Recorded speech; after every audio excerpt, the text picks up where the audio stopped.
u/manicide-8986 AskReddit. Americans, how true are American high school movies compared to real-life high school? Welcome to AutoGenLabs. Daily Reddit content by robots. For the internet. Most high school students don't arrive to school early enough to tailgate in the parking lot. Cliques are less well defined. Yes, there are friend groups, but each one does not fit into a stereotype that cleanly and members hide out and intermingle with other members. We constantly had random choreographed dance numbers at my high school. There are way less vampires in real-life high schools. Most media depicting schools are exaggerated, but also schools can vary wildly just being in the next town over. Some things that aren't really common are true, students lounging around outside in the front, students being only one type of a clique. Plenty of students can be a combo band, geek X jock isn't outside the realm of possibility, and many people are just your average person getting by. Beep comes up, but not to some daily extent like in some shows. Parties are more low-key affairs, not the supposedly giant everyone's coming events unless you know someone with a giant house that can host 100 plus students. Ultimately, it's a lot less exciting. Most people aren't that attractive. Most people aren't in their 20s. Most people don't discuss beep as much as Porky's, American Pie, etc.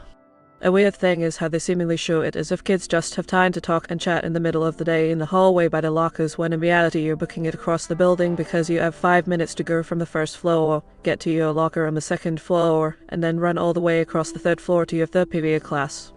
Also, don't know about you all, but I got only 25 minutes for lunch in HS, so nobody was milling about during lunch either in the halls. Freaks and geeks is probably the closest representation. Everyone looks remarkably young in high school. Everyone in high school movies or TV shows are aged up. Everyone is either stick thin or chubby. No one is in any kind of shape. Most people don't do their hair or put on makeup and even go to school in sweats. Everyone is way more dressed down like they rolled out of bed. Not very true. Life is more boring day in and day out.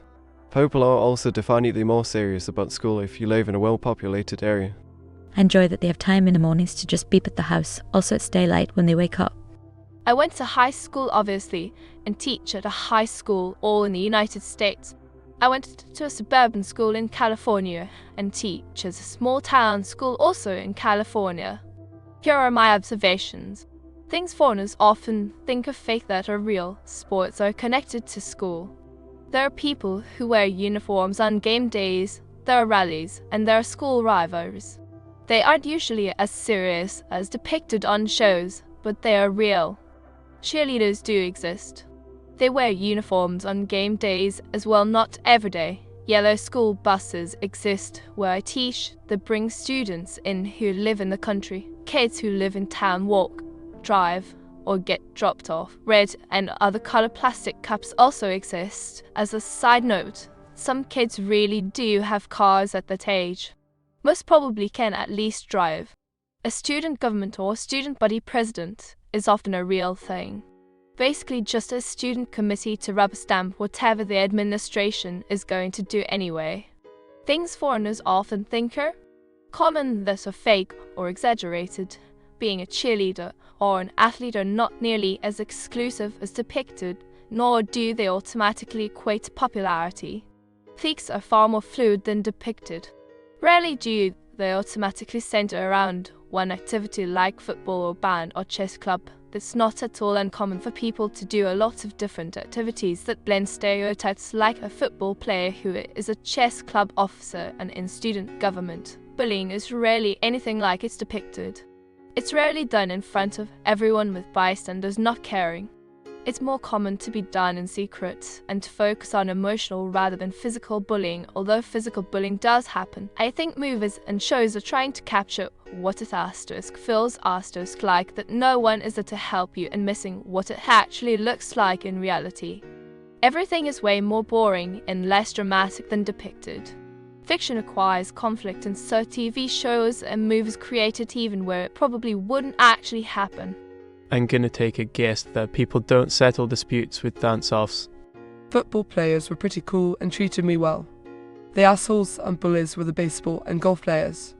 I thought some parts of Superbad were relatable. Specifically the one scene where Michael Cera was locked in the room at the party with all the older guys, for me at least. different enough to warp the expectations of certain people. Someone after said that movies are designed by Hollywood execs to fill story niches and archetypes, which is pretty accurate. We are watching a story that has to be carefully crafted to fill the expectations of all the audience members, and the audience expects Reese, Witherspoon as prom queen, Bill Gates as captain of the chess team, Jack Black's the clown, and Brad Pitt's the quarterback. Even though that doesn't actually happen, there's more truth in Napoleon Dynamite than there is in spraying it on or mean girls . Incredibly true. And #X200B. All teenagers I know are Jack supermodels and have secret supernatural powers. You've seen the actual VS advertised for fast food burgers, right? America knows how to make a commercial. Well, we sure as beat weren't in our 30s, that's for sure. Said before, but I think parts of Dazed and Confused are dead on like the party in the woods. I was at that party dozens of times. Everyone is tired all the time because you have to wake up at like 6:30 am to get to school on time. Pretty exaggerated for the most part. Dazed and Confused was pretty accurate to my high school experience in the early 80s in the Midwest. The only American high school movie I've ever seen that actually resembled my high school experience was Dazed and Confused. The only real difference is that the movie is set in the 70s and I went to high school in the 90s, with the corresponding differences in fashion, technology and stuff like that.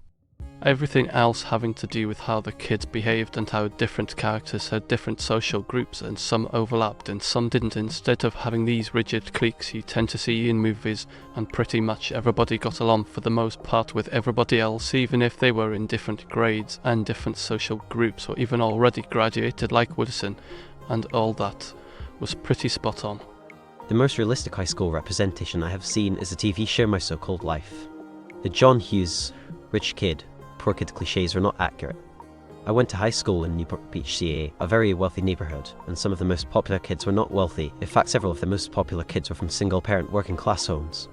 I never saw bullying anywhere near as bad as the movies, but other people on Reddit tell me they saw it, so I'd how common that is in American high school. Friend groups are more porous than they make. For instance, there were football players that also acted in school plays, or wrestlers also in the math club. The bullying is less dramatic. Nobody is actually getting locked in a locker. We did actually use those red caps at parties that you always see in movies. My non-American friends were always shocked when I told them that. Real high school students are 13 to 18. Some of the younger ones haven't finished puberty yet. The younger boys might not have started. Most students aren't old enough to drive in most states.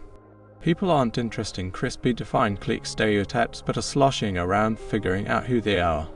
In most places, schools and classrooms are crowded.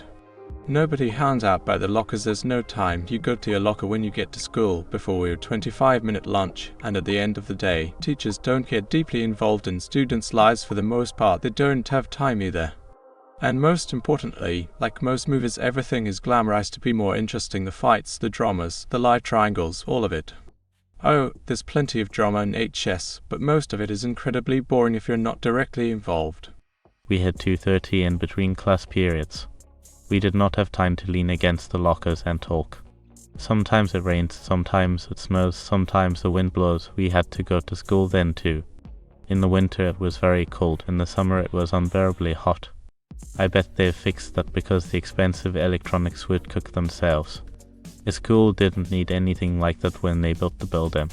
Usually there was some construction crew outside banging and hammering on something. There was no restaurant that we all hung out in. We did mob a pizza place a few times after the dances. They got mad because their employees were too busy. They didn't make enough money off of us, and because the old people buying expensive food couldn't get through us. We caused numerous major traffic jams because we kept crossing the street. The cop showed up to direct traffic.